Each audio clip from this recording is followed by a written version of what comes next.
back to the How to Relate podcast. I'm here with Austin Hatch. Hello. Hello, Brittany. How are you? I'm doing well. How are you? I'm super excited to chat with you. I have never done this before where I'm on somebody else's show, so I feel nervous isn't the right word, but curious about how this will go and how it'll feel and what I'll think afterwards. So Welcome to being in the reverse seat of this then. thank you. It's good to be here. Yeah, it's great to have you here. Glad that this is your first too.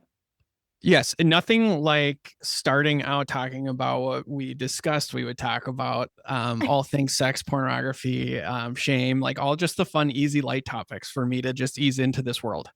Yeah, exactly. This is more of a head first dive right in. You never swam before. We're taking on the high dive. Yeah. Which is fine. I don't know if I would. I don't know if I learn any different. Like it's just kind of like you're kind of forced to at that point. If you're gonna take the leap, you got to survive somehow. So we'll see how it goes. True. Accurate. Yeah. Well, you and I chatted the first time around, and it was such a fun conversation. And you know Heather, your friend Heather Hyde, who was also on the podcast. Wonderful, wonderful human. And I'm so glad that we got connected through her too. Yes, and I don't know if this is appropriate or not. It's Heidi. So she Yes, she's got two first names, Heidi. which Yes, yeah, we which went is through this before too. totally cool. She gets called that all the time. However, one of the odd things about our relationship is I never ever until probably in the last couple months thought of her last name as a first name. It like never like clicked in my head. I don't know if there's like a screw loose or something missing, but it took her telling me like I have two first names to me be like, oh yeah, you really do. But yeah, so I do a ton of work with Heather. She was actually my clinical supervisor for a long time, and now we're business partners. So I owe her a huge debt of gratitude in a lot of how I've learned and how I do this work. But she is an incredible therapist and clinician, and I'm learning a great business partner as well too. So that's fun. It's nice Yeah, when it's a multifaceted relationship. It all works well. it does. And I love change. Like it's cool that, we've kind of had to navigate different power dynamics in that as well, which is a lot of kind of what we do for a living is navigating unhealthy power dynamics. And so even to have that real life experience with her is something that's really helpful and informative to the work that I do with my clients as well. It's almost like being a therapist is also like it translates into so many realms, business partnerships, like your family relationships, just all of it. It's just like transferable skills and whichever way you spin it. And you say that, and I am immediately curious if my wife would concur with that statement sometimes. But I'll save that for a different conversation. One that would hopefully include her, not apart from her. But yes, I do think it can in healthy systems for sure. And I'm not opposed to using my therapy magic in times where maybe it's not as appropriate, but we're all human. We are. Yes. And when we work with humans and we do all the real human stuff, it's hard not to. It's hard not to use our powers in all situations. It is. I try to be as transparent as possible. And I think too, it's like this is what we do for a living. And so to just expect that it gets turned off, I don't think is realistic. So it is what it Right. is. Yeah. Yeah, it is. Like, I do think of this too. I think about, are we called? I think that we're almost called to the field in whatever esoteric way that happens. The field, in some ways, I think, chooses us as much as we choose it. Because it's like there's Interesting. something innate that a lot of, I think, therapists have, whether that's I'm always curious and observant in how the world is working or how people are operating or like what the dynamics are. And it's almost something that I feel like it's like innate. I don't know. I don't know how to explain it, but it's hard to describe. But I do get that sense whenever I'm talking with therapists who are like really in the work and really Mm-hmm. doing it and like absorb it, that it's like there's something in there that I think we would get drawn to this. I agree with you. I usually just call it magic because I don't have the words to articulate it. So I'll let my clients know sometimes like there is magic here. I don't know how to describe it to you, and I'm not going to try. But sometimes you just got to kind of trust that the magic will show up, and hopefully it does. So For sure. Yeah. I like that. Yeah. yeah. Okay, because we're talking about things around like you're a certified sex addiction therapist. Yes. You're working with clients around shame, and you mentioned power dynamics and all these things. So when clients are coming to work with you, what are they saying? Like, hey, Austin, help me with this. What are they coming to you for? I think one of the things that may be different about this type of work that other therapists don't experience is most of my clients and I work, excuse me, I work exclusively for the most part. I shouldn't say exclusively, but predominantly my individual work is with the individuals who would identify themselves as like the sex addict or the betrayer. They're the one that has caused all the harm. I don't know if I've had a client that has not come to me um, had it not been for a crisis, meaning they got caught typically. Like infidelity got caught. Infidelity got caught or their browser history got caught. Essentially, their partner, their spouse, or someone in their kind of close circle, whether that be a family member. Um, in this field, you'll often get people that reach out to you who have been arrested or have been caught in maybe like a sting operation, those types of things as well. I don't know if we need to go down that route for today, but for the most part, what we would call is the crisis. So my role that first meeting, I know that I'm meeting with somebody who's in a crisis of their own making, Yeah. and that's day one is let me know about the crisis, how you see it, and then really what my role becomes is how can I blow it up as big as possible because we have to really get honest about how bad things are. Do you find that people try to minimize how bad the crisis is? Oh, minimization is a um, guaranteed. We three things. This will roll off my tongue really fast: minimization, rationalization, and justification. In other words, excuses. It is the language that addicts speak. This is something that I talk a lot about in my work. Is the hidden language of addiction, and one way to identify that is anything that feels or looks or smells like a minimization, a rationalization, a justification is usually a good indication that you're trying to be swindled. So when you're working with someone and maybe breaking those down, how does that go? Well, what I'll tell you is I want to let clients know that I see them. Now, how Mhm. I do that is really tactful and intentional, meaning like when I first started, I thought it was like a really effective skill to just like take my feet and kick through the front door, so to speak, and just be like, that's bullshit. And I didn't maybe not say it like that specifically, but just essentially call things out really aggressively. What I found is that probably that didn't work so hot. Um, but kind of managing my tone and my energy, but also like holding space. Like I do understand, I do get what they're doing. It makes sense. It's just not personal. And I think a lot of that kicking down the front door was a lot of early therapists. You can take things really personally in a therapeutic room. But really shifting how I see my clients is I resemble something. I resemble a threat, really. I'm a threat to their secrets being exposed. And as much as they kind of want to get help, their default is to protect their image, and so I'm a threat to that. And so I understand that, and that kind of informs how I talk with them. I don't pull punches though. I'll just let them know what I see and what I hear and what I feel. What I really work on is how can I hand that back to them because they're trying to sell me something that I can buy in their stories. So how can I give them their stories back and let them know what they're doing doesn't make any sense to me and kind of force them to have to really articulate and explain clearly so that I can understand. So sometimes I might play stupid. I might even say things like, "Why do I feel like you're not telling me the truth? Mm. Something feels off." And then I'll just sit there. And then that discomfort and tension has to percolate. Usually pretty quickly things come out and they recognize like this isn't going to be the person that I can swindle and lie to. It's not that I'm a human lie detector, but that's usually the approach that I take really early because I want to set a tone and a dynamic to let them know this is what you can expect of me. And this is what you're signing up for. Right. That you're signing up to be challenged in a way that also sounds compassionate. I I hear you with like the early on like wanting to kick down the door because I think that I mean, and coming from a substance use addiction background, it was kind of like we're all here for the same reason, especially in group treatment. And it's like, all right, let's get really honest. Let's like, deep dive into it. And that kind of framework can work with maybe some people, but I think a Mhm. lot of people, their rapport building and that trust is like the essential piece to then be able to feel like I can expose more of myself to you and you don't have to do as much of the investigative work around it. And I can now maybe Yes. share a bit more that feels uneasy but accessible. I think where it gets really tricky or where it can be really difficult is how do you do that without aligning with that addict part? So if we're kind of use that Mhm. parts work analogy, if like let's say I'm dealing with this person in front of me and they have these multiple parts. One part is that addict. That's the part they want me to align with. So how do I hold compassion but not align with that addict? And I think that can be really challenging for a lot of clinicians. So what I remind myself though is like honesty is kind. Honesty is compassionate. It's uncomfortable for somebody in their position though.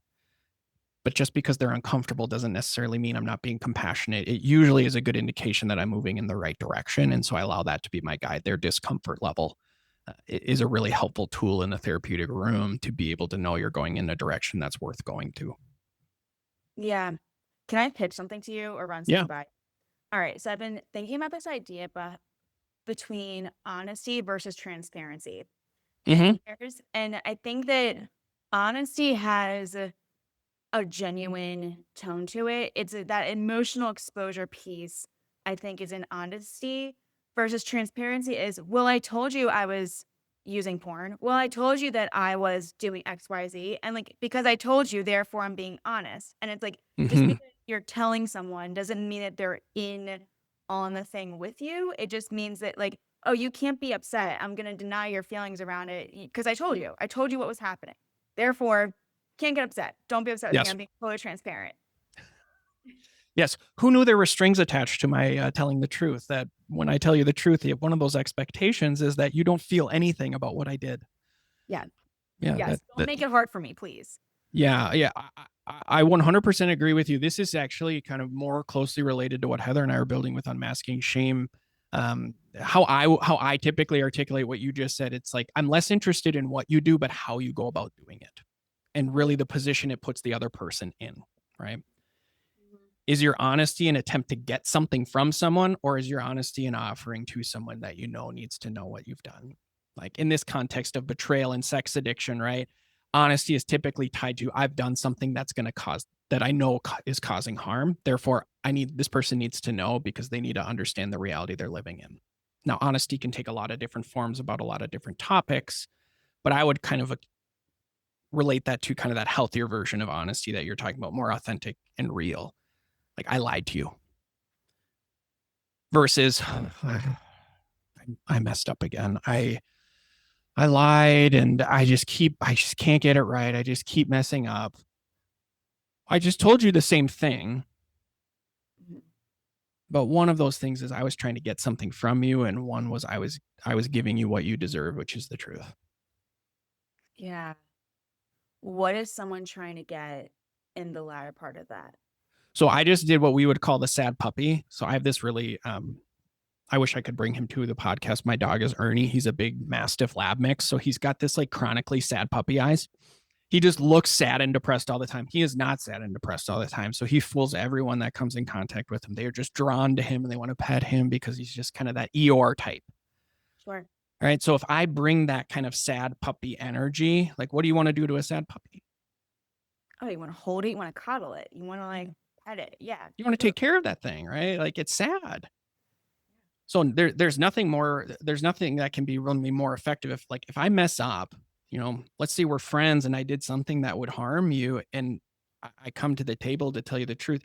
You're less likely potentially to get mad at me or let me know how you truly feel about my actions if I already look like I'm beat down and wounded. Can't kick me while I'm down.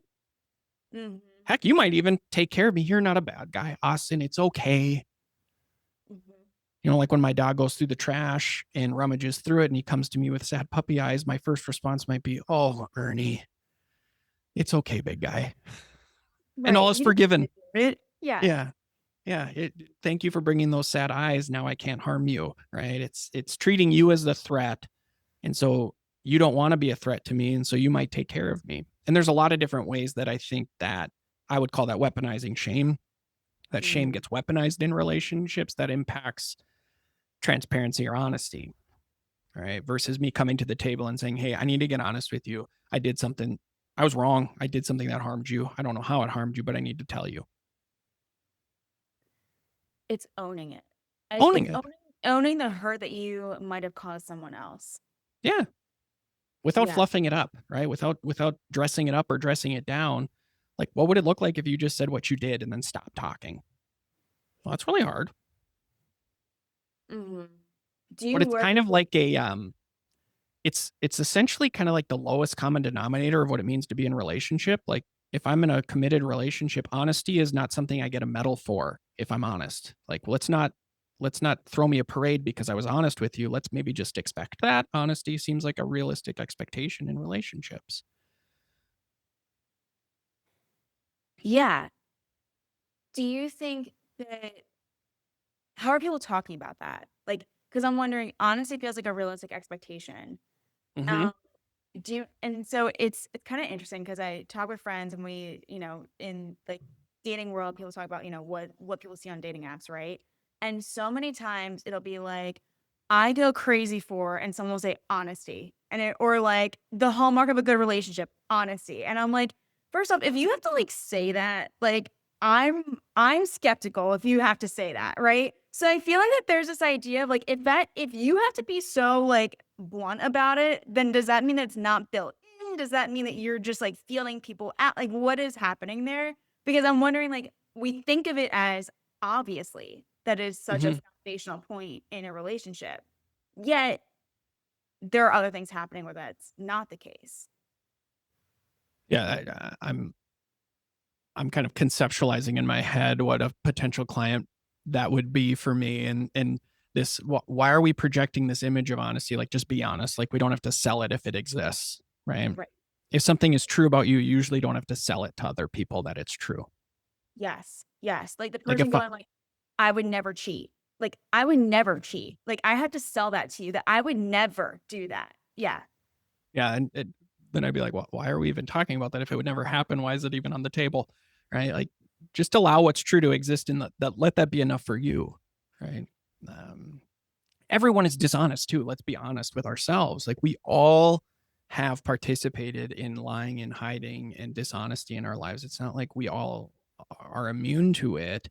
I think with a lot of the clients that I work with, it's become so pathological, it's become so compulsive and automatic that the damage that that can do in relationships in the absence of any repair work is so challenging and insurmountable. But then when they get caught, their first instinct is, how can I go through this process of change while protecting myself at all costs still? Like they're still wanting to protect themselves. So they'll participate in kind of veiled honesty or weaponized honesty in an attempt to diffuse their partner. It's really not about their partner. It's like what you were talking about. I was honest, therefore you can't be mad at me. I'm doing what you asked. Right. And what I remind clients is they're not mad that you're being honest. They're mad and hurt because of what you've done to them. Your honesty isn't the issue. Your actions are the issue. The choices that you are making are the issue, not your honesty. Let's not conflate the two. Your honesty was actually the one kind thing that you've done. Your actions are continuing to cause harm. Hmm. I want you to see me for my intentions. If my Oh, intention is to harm you, I want you to see me for my intentions rather than see me for the hurt that I might have caused you. yeah, I'm really glad you said that word intentions. There's nothing that'll get me more fired up than a client trying to let me know what their intentions are. And this isn't a rule in my office, but I do let clients know like this office is not for your intentions. They don't matter right now. We're going to take a break from those. We might come back to them, but for a little bit, we're going to take a break from them because my gut tells me that you're more interested in people seeing your intention than really you seeing how much you're impacting people. Mm. That it's them seeing like their own cognitive dissonance and how they see themselves versus how they're acting, or like how they might be misaligned with what they truly want to be, which is like love, seen as a good person, and all these things. And how do I combine that with the hurt I might be causing someone else? Yeah, they want them to fit nicely together, and unfortunately, they don't. Yeah. And I think that's an uncomfortable part of like the work that I do. You know, we're not going to sit here and try to make you feel better. Unfortunately, like that's I tell my clients, this isn't nookie blanky therapy. You you are in the wrong space if you're wanting to feel better right now. Like we have to step into the muck and the mud first so that you can celebrate your victories of change later. Like you can't have it both ways. So we start with what you're doing. Because if, let's say, I have a client in front of me who's this Mr. Intention guy, and I said, look, let's just list all of your behaviors and judge this man based on his actions, not his intentions. What would we assume about his intentions if we only looked at his behaviors? We might assume that there's a part of him that's kind of a bad guy, actually, that's mean and nasty and doesn't care about other people. Would we say this guy is loving? Probably not. Now, these are uncomfortable conversations because what a client might hear is like, well, you're saying I'm a bad guy. No, I'm saying you've behaved like one for sure. I'm not sure if you are or not yet, but that's definitely a perspective you're not willing to entertain. What might happen if you acknowledge, like, man, the way I've been treating you is bad. This is a bad dude right here. Man, how is it having those conversations with people? It depends on the person, right? Like I like to talk about, like, I have clients who like cling tightly, and then I have clients who kind of hold things more with open hands. And I think it is a buildup. Like, I probably would never lead in that first session with, you're a bad guy and let's talk about how bad you are. Yeah. There is a buildup to that, and I think that's more of just growth as a therapist and kind of reading and feeling what's going on in the room, and when that time is right, when they've maybe softened and had some tender moments where you can start to engage in that conversation a little bit differently. But what I can tell you is I do have a lot of clients that don't want to let go of curating and projecting an image of goodness at the expense of their partner and really seeing the harm that they've caused, right? Like, because that's what it has to take. Like, in order to fuel that image management, you need resources to do that. And one of those resources is ignoring the harm and impact that you've created in your life. Yeah. I'm imagining you work with a lot of men. Predominantly. So I work exclusively with men individually. I do more like group style work with betrayed partners. I'll come in.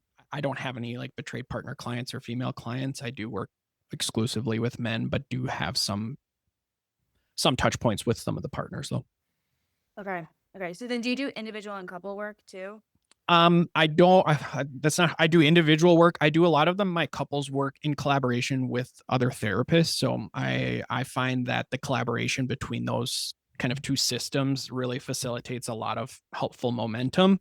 I don't do any couples work exclusively. I always will invite a partner in. So one of my requirements for all of my clients is within the first 3 sessions, they extend an invitation to their partner to join us. Okay. Um, One, because like my work isn't going to be effective unless I allow that voice to help inform some of the reality. Because again, like when you work with people who struggle with compulsive behaviors, they're selling you a story. Their partners are not selling you a story. They're telling you how they feel and what it feels like. And it's super helpful data. Right. And so I incorporate that as much as I can. With a lot of the work with unmasking shame, that's more couples focused, but it's also more experiential. It's not necessarily like that traditional sit down in an office therapy. So some of it is group, some of it is workshop, those types of things. Sure. Sure. Yeah. Which I want to talk about more in a second because Yeah. I like love what you guys are building. When you are working, so when you're working with men, what are their what they're coming in with like they're maybe betrayed, they might have like sex addiction. How do they describe sex addiction? What is it like for them? Like what are like kind of the inner workings of kind of like the psyche that you're seeing in working with men in this way? What I would say is most of the ways in which they describe it is similar to what you probably would get with substance use. I keep doing this thing and I can't stop. Hmm. What's different, I think, about this population in particular is the addiction almost gets weaponized in a way where they get to point to it. Like, here's this thing that's happening to me. I have this disease. Therefore, I'm not totally fully responsible for it. Something kind of was given to me that I didn't want. I don't want this right there. So there's a lot of kind of this this kind of pleading their case as to, hey, this is what I'm doing, but also no, like, I didn't choose this, I can't stop. I'm out. It's not within my grasp to stop. And so that's more of what I get is I'm doing these things. I can't stop looking at pornography, I can't stop cheating on my wife, I can't stop hiring prostitutes, I can't stop fill in the blank. Hmm. There is a population of people who are really resistant to the addiction label. I actually don't really care what you call it. I'm not married to the addiction label by any means. And that would be a fun conversation to have as well. I have a bone to pick with that word as well, but um, there are individuals that might not be addicts but want to be one actually, where they fall more into that predatory harm, like they're causing some more physical harm or they're crossing boundaries in a way that is either criminal, um, or physically or sexually harmful to others. That's not a type of population that I will work with, so I'll refer that out. So that's a lot of what I evaluate on the front end as well. Gotcha. Tell me about your bone to pick with the addiction label, because I've had thoughts on this, but like, Mhm. what? I think you hear a lot of this more out of like a 12-step environment where addiction becomes that phrase and that kind of framework becomes, it's so helpful early in the journey, right? Like you kind of get welcomed into this community. And again, I'm talking about these things because they are beautiful. You get welcomed into a community, you find friendships and relationships of people who are struggling in similar ways, and a lot of healing can exist in that. However, the addiction just becomes this kind of crutch. It's like when you learn to walk and you start to heal, I do think there's comes a time where that crutch needs to go away. And if Mhm. it doesn't, you kind of start to live in this glass box of recovery, and you limit your ability to grow and change. Because at some point when you actually change, I do believe healing is possible. And I think that addiction label for people who maybe have done a lot of work and change, those that cling still really tightly to it don't want to get to another level of change, which means, all right, instead of saying like I'm a sex addict, what would it look like if you said I cheated on my wife compulsively and caused a ton of pain in my life? Mhm. Those Right. are I'm saying the same thing, right? Kind of. I hear it so differently. Yeah, Yeah. because it is different, right? But like my So clients would be different. like, "Well, I would say that. It's just maybe it's easier to say I'm an addict or I am an addict, and once an addict, always an addict." And I'm kind of like, I don't think that was the intended purpose. I find like diagnoses as a way of helpful in pineapple here. Um, I think those labels are helpful tools in understanding, not defining. Right. And I think addiction has become a label that isn't used as much anymore to understand things. It's used to define things, and then it becomes an identity when I don't really think that's actually helpful. It can Yeah. be a helpful guide to get to where you need to be for help. It can be a helpful way of understanding behaviors and actions and choices. At no point do I think it needs to become your identity. It's become a pathology. And I Yeah. think that in sort of like how you're talking about, like when shame keeps us stuck, I think that the like whole addict part and going, like, well, I'm an addict, and like grasping onto that, because in some ways, like you're saying, like it justifies the behavior. Or even sometimes I think in the language of parts work, that was the victim part of me doing that. That wasn't like Yeah. self doing that, right? Like it's like even like I think that there is this way where it feels like it manages a sense of self instead of, again, like kind of like owning the behavior. And I remember hearing this, like, and I know that there are sex addiction treatment centers, but even like if we're taking this into the DSM, or like, an ASAM criteria is like you have two drinks, 6 nights a week or whatever it might be, right? To like meet like the addiction criteria. There isn't like an amount of times that you cheat, or isn't an amount of times that you use porn to like there isn't like a DSM, hey, this is when you hit sex addiction. It's more of an internal, like it for yourself. And I think Mhm. that that's true, like a lot of addiction, but like it's, I think that it too almost has this idea of like, well, because I'm not doing it 4 times a week, I'm only doing it twice a week. Am I? Am I an addict? Like, like I think that it can also be kind of like justified in the quantitative sense too.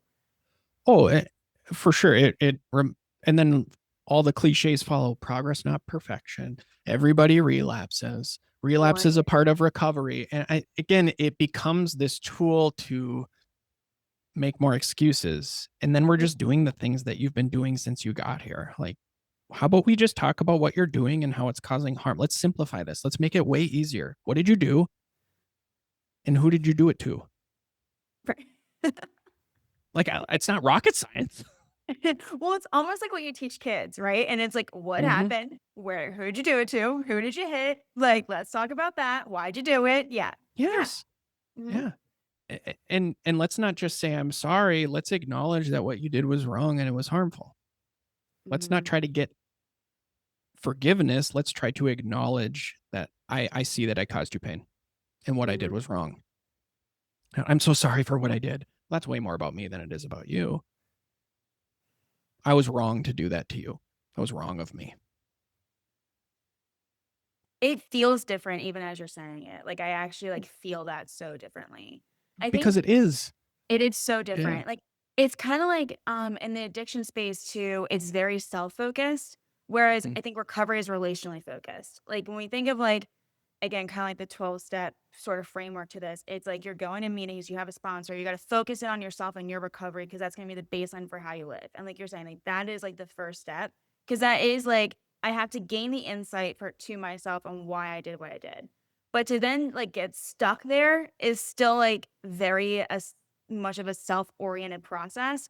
Thinking relationally is exact and being relational is exactly how you're describing it. It's exactly what you're saying. Like, I was wrong to do that to you. I'm an addict, I'm always an addict, and I know that I have to work on these things and my character flaws. Oh The gosh. like, those 2 things are different. Yeah. You're saying all the buzzwords that just make me cringe. It's my character defects. Yeah. Exactly. My character defects. I can't help it. It's my firefighter part, you know? Yeah, it's not me doing. Don't look at me. Look Mhm. over here. Right. And I agree. Like the relational piece, like this work that I do, and I do a lot with Heather. It is rooted in the idea that our actions impact people. So yes, you have to make some changes, and you have to put yourself in spaces where healing is possible. That can't come at the expense of ignoring the impact that your actions and choices have on people, even positive ones. Like we either you think about other people when you make choices or you don't. Mhm. Again, like I'm all about this keep it simple, stupid method. Like I don't want to overcomplicate it for people. It's like there's nothing more simple than just saying, here's what I did, here's who it harmed. What are the challenges in it? Because it's simple, not easy. What makes it not easy? Well, the other side of this, which is everybody that I sit across from does have a history. They do have pain. And so what I think makes it really difficult is gaining their trust to know at some point we will get there. It's just not right now. We have to create room in order for that healing to take place. And that healing can't take place as long as this bozo is showing up all the time. Like, I'm sorry, like he ain't going to help us. So like this card, we got to really reshape this part Mm. um, that's harming people because that's what's running the show right now. And so I think that's probably the hardest piece is it requires letting go of outcomes that people don't want to let go of.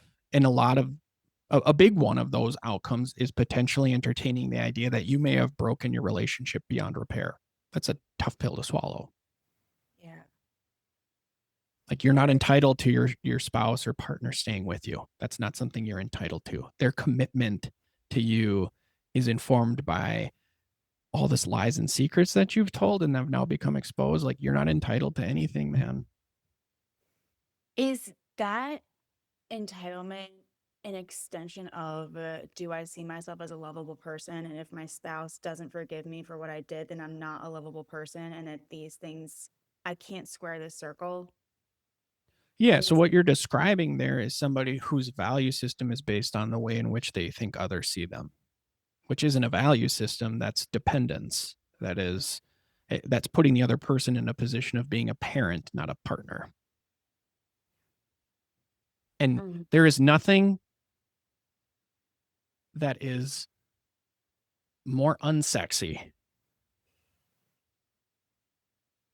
than being put in a parent role with your partner. I'm sorry, like there's Right. nothing sexy about that. It is not Right. sexy.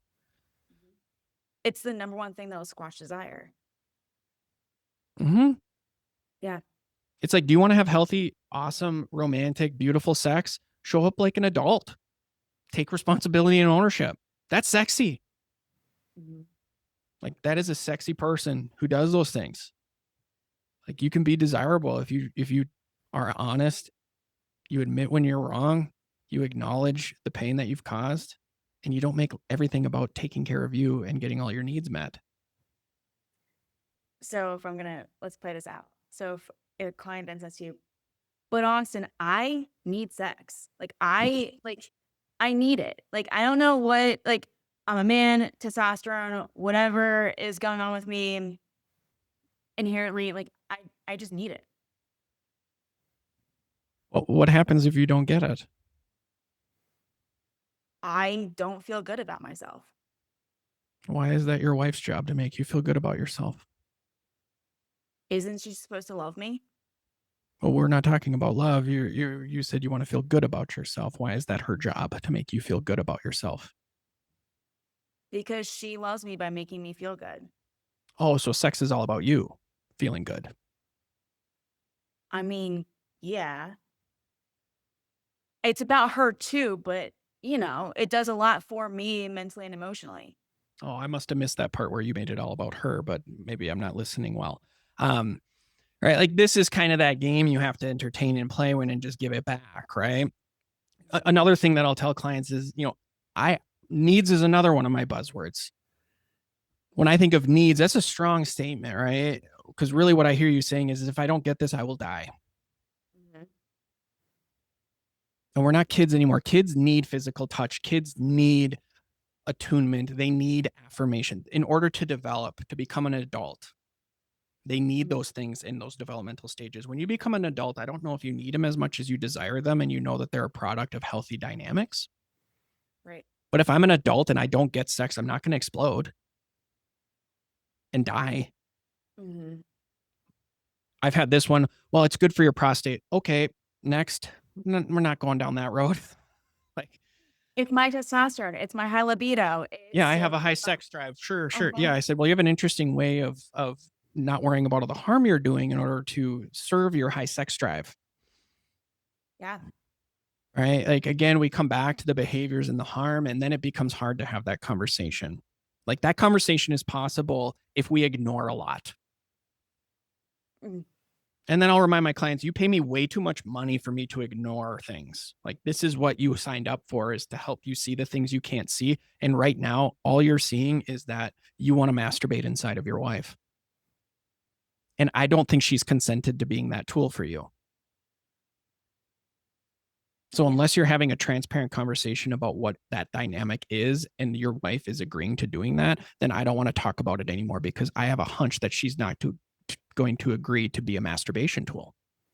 Yeah. And what I sometimes hear is, well, he's so grumpy, then I have to deal with it that I just bite the bullet because I can't stand when he's not okay. For sure, right? So now you're getting Yeah. into this aspect of how addicts train their partners, Right. Right. right? They weaponize their shame and they say, "Here, take this." And what options do they have? A miserable, pissed off, grumpy dude, or what if I just did this and then life will be okay? I don't blame them. It's not a healthy thing to do, and it's a product of how they're being manipulated and trained into stepping into that role of caretaking, not being a partner. Right. Right. I see it a What lot with parents where I hear that comment more with wives or betrayed partners who will say that exact same thing. They'll say, I'll take on his shame. I'll deal with it. I will kind of run cover for him because I don't want his wrath to get in front of the kids. Right. Yeah. Yeah. I actually had this happen recently at one of our unmasking shame workshops. And the spouse said, she's like, she essentially said the same thing as what you just articulated. I want to protect my kids from my husband's anger. Oh. And I asked her, I said, are you okay? I said, my response is going to hit something in you. Are you comfortable if we move into that uncomfortable place? And she said, for sure, go for it. And I told her, I said, you and your husband, how you navigate with each other is your children's model for love. So that dynamic that you're describing that's protecting him is actually informing them what love is. How did that land? Just like it did there, right? There's this silence and just almost like, oh shit. Mhm. And then she goes, so I'm teaching them that it's their job to take care of others and not pay attention to themselves. I said, that's exactly what you're teaching them. Ignore your needs, ignore your safety, ignore your emotional experience in service of somebody who's really dysfunctional. Mhm. I said, I don't think that's what you thought about when you made that decision. And it's something you need to think about.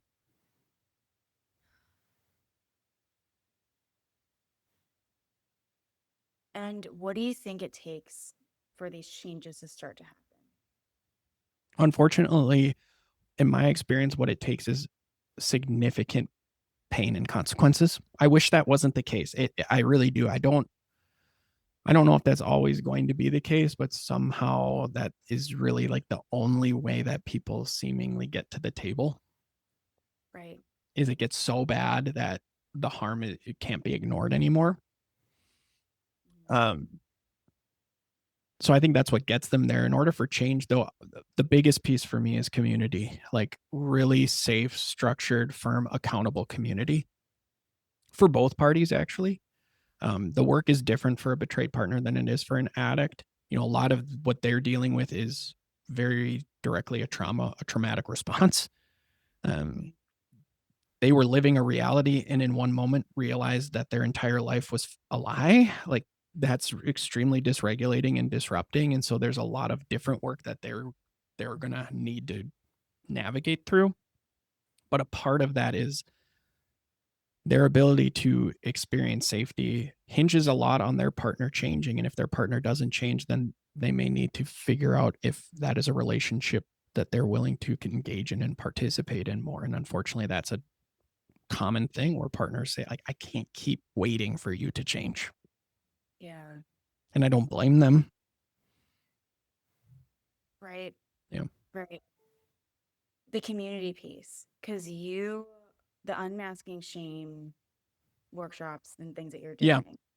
How is this? How did first off, I love this because I think that like you're saying, like it happens in community, it happens in a sense of belonging. It's like it sounds like a very experiential. I mean, it is very experiential, but yeah, it's like going through exposure therapy too while being in community with others. And I can imagine how healing that can be while maybe presenting some of its own challenges. So yeah. wondering how it is, how it's going, what's it all like?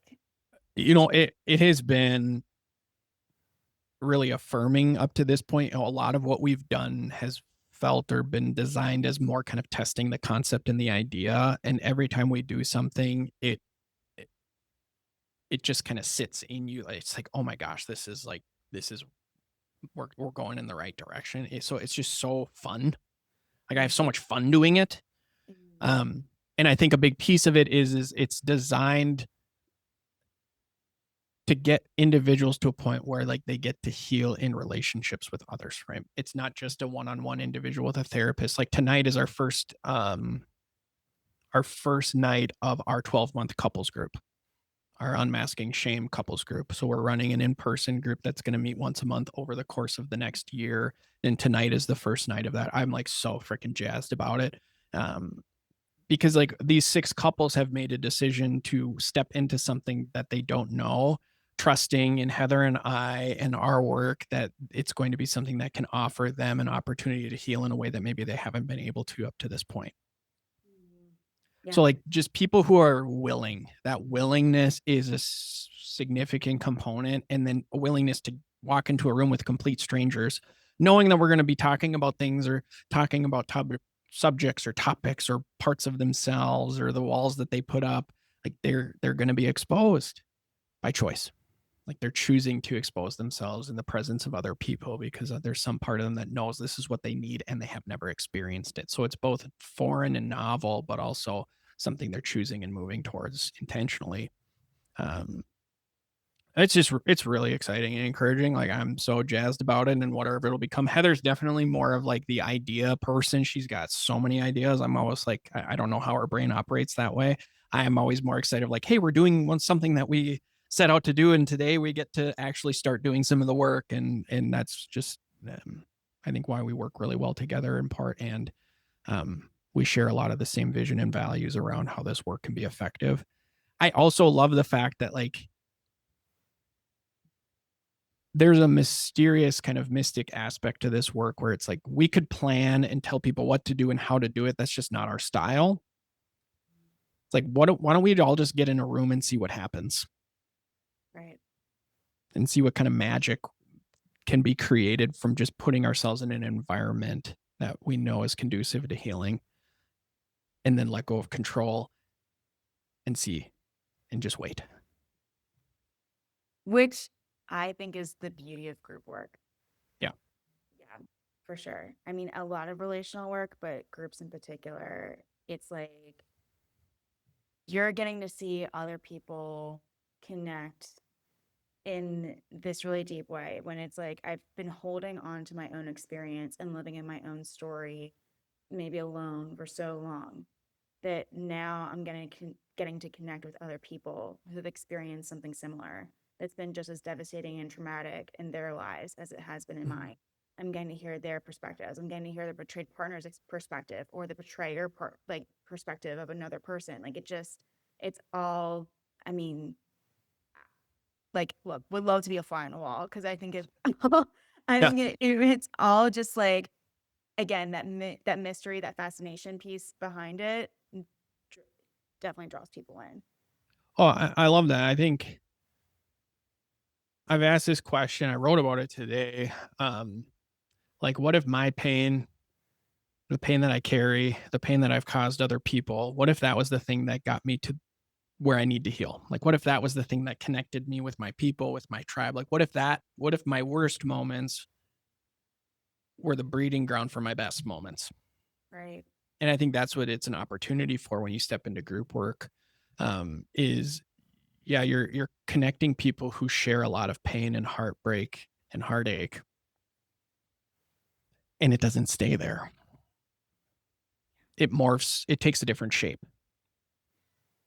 And Hmm. I just think it doesn't mean you have to ignore it or forget it. It just takes a new shape. And I think that's what's really beautiful about it is like, it doesn't mean you have to let go of the past. It just gets to grow into something different if you allow it and let go of some things along the way. Um, in this group being a couples group, like how cool and incredibly powerful it might be for a betrayed partner to sit in a room with a bunch of other addict dudes, right? And experience them differently and see different things, right? And vice versa. What is it like for an addict dude to sit in a room with a bunch of betrayed partners and experience them differently and experience different parts and things like that that show up, like how healing that can be. Heck, For maybe sure. you might even find some friends in there. Like, how that's kind of a wild way to meet new people that are your friends is through these really kind of effed up stories that are really icky and problematic. And now all of a sudden you've got new relationships that are really fruitful. Like it's kind of a cool possibility.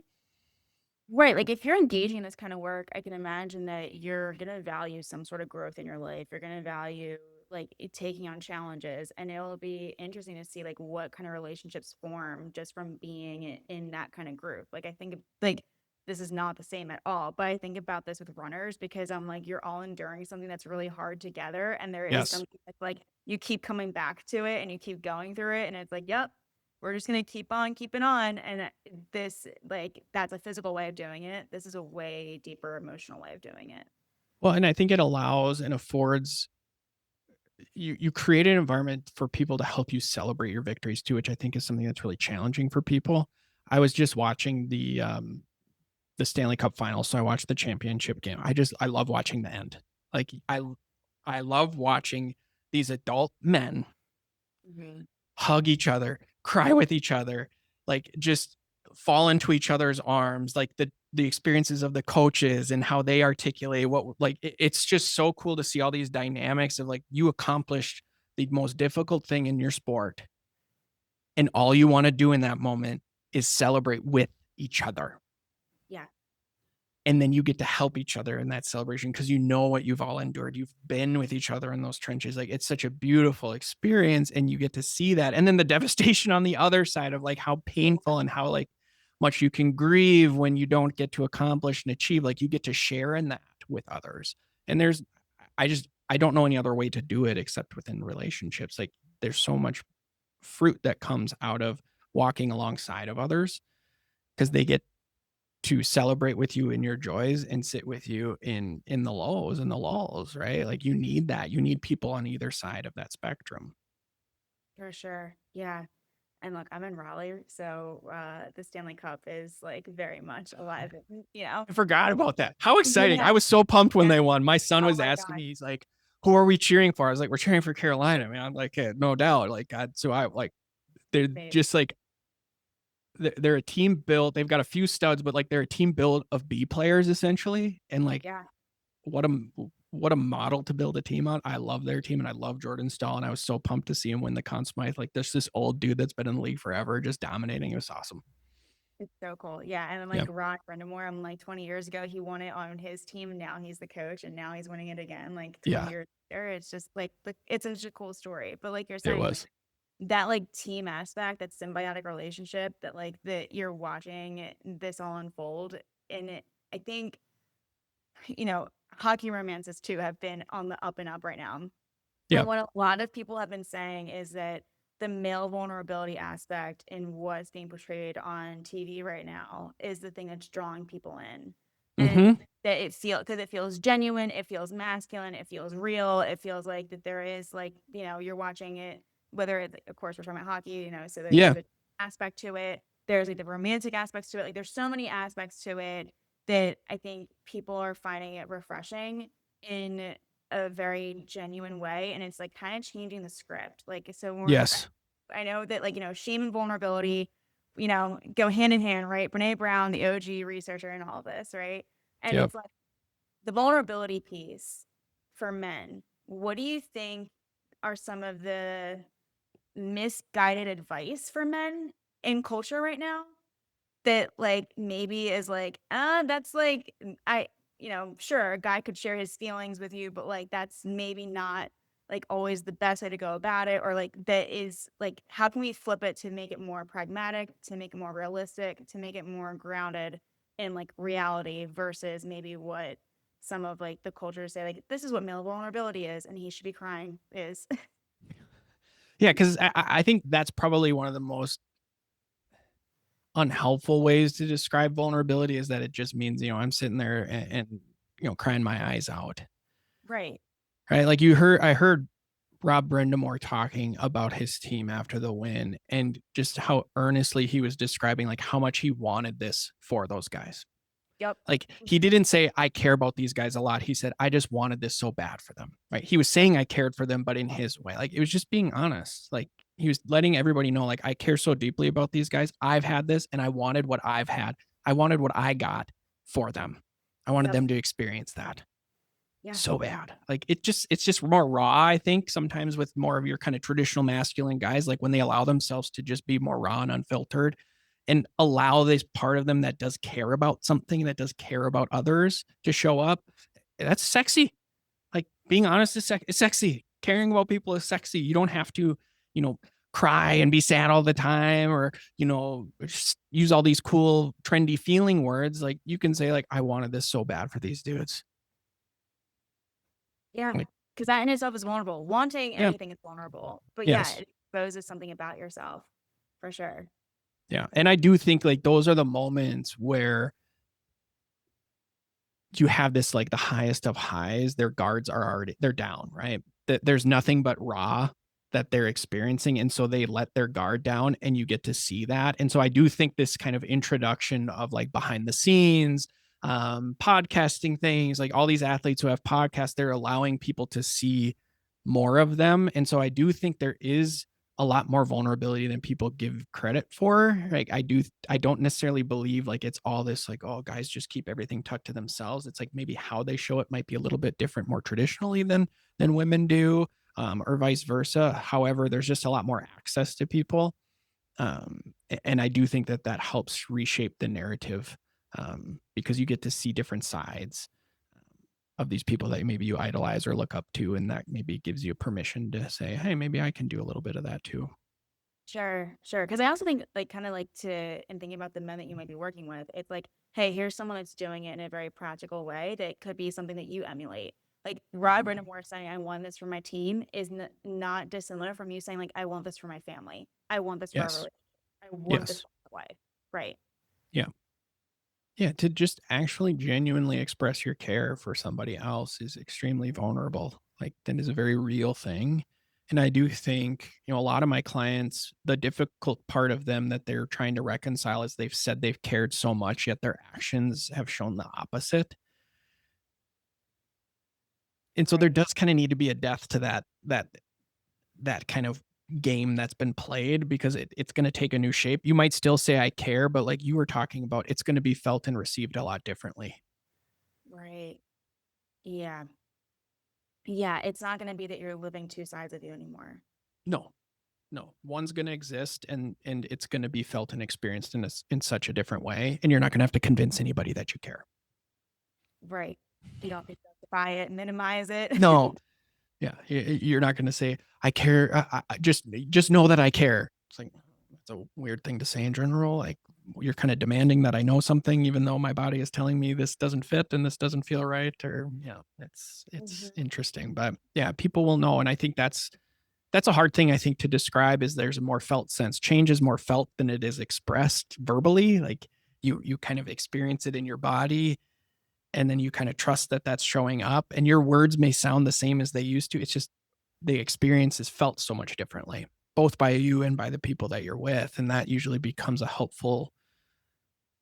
a different compass that's a little bit more helpful, just getting people in tune with their bodies and to feel versus look to others and how they're reacting to them as a guide is challenging. For sure. It is because I think that sometimes what we want isn't what's happening. Like I even think about this maybe for like a betrayed partner where it's I want to trust you, I want to love you, I want to be here for you.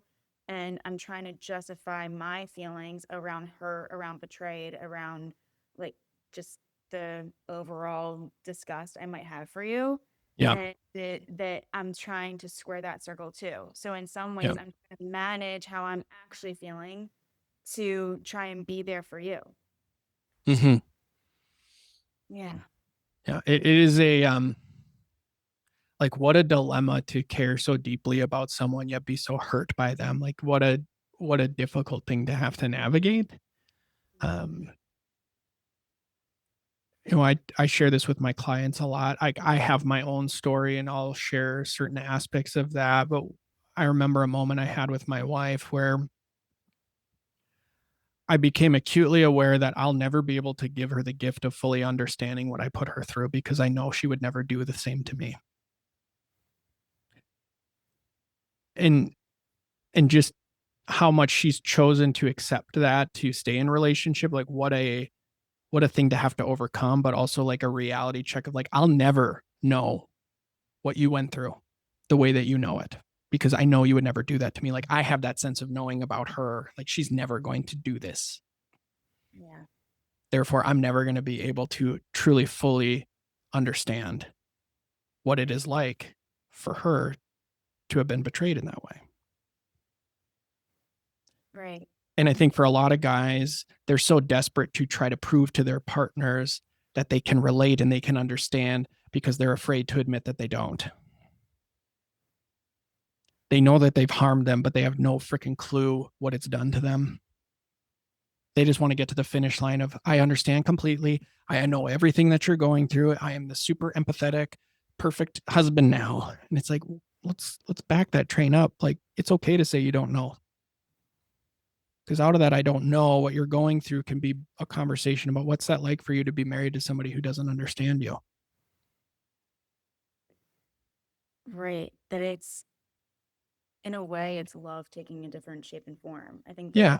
we think of love, we think of similarities, we think of like how we're in this together, and that it's actually honoring the differences. There is Yeah. a difference that's here and that's going to stand between us. Yeah. And that then leaves us to more of a curiosity about one another, about how each Yeah. other operate, about what this is like for you. And my not knowing is empathy.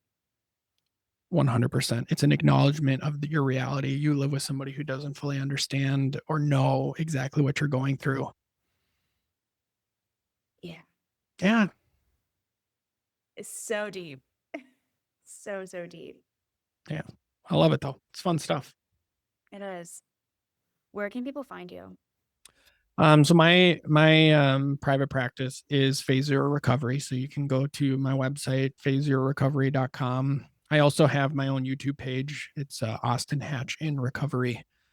I do like really short videos of stuff that I'm like super hot and passionate about. Like when I say hot, like kind of pissed off about, I'll be like, I'm just going to record a video and capture my pissed offness about this specific topic. So actually, I did one today on embracing that you're a bad dude. So you can find my anger provoking videos. Um, and then elsewhere is unmaskingshame.com. So like we chatted about Heather Heidi and myself, we started unmasking shame, and there's going to be a few. I mean, there's going to be a lot of other things that come out of there, but unmaskingshame.com is a good resource, and we are going to be doing a virtual couples group coming up that are for people who don't live in our area, and a lot of other options and products that will create some more access to this different way of treating and dealing with the big bad ugly shame word. Love it. Yeah, Wow. And we'll link to all that in the show notes too. awesome. Awesome. Well, until next time, everyone, stay connected, stay Yes, please. caffeinated. Yes, stay caffeinated. Drink Larry's coffee. Link is in the show notes. Yeah, love Larry's local coffee shop, roastery, sponsor the podcast. So be sure to grab a bag of fresh coffee. And until next time, everyone, stay connected. And thank you, Austin. Thank you.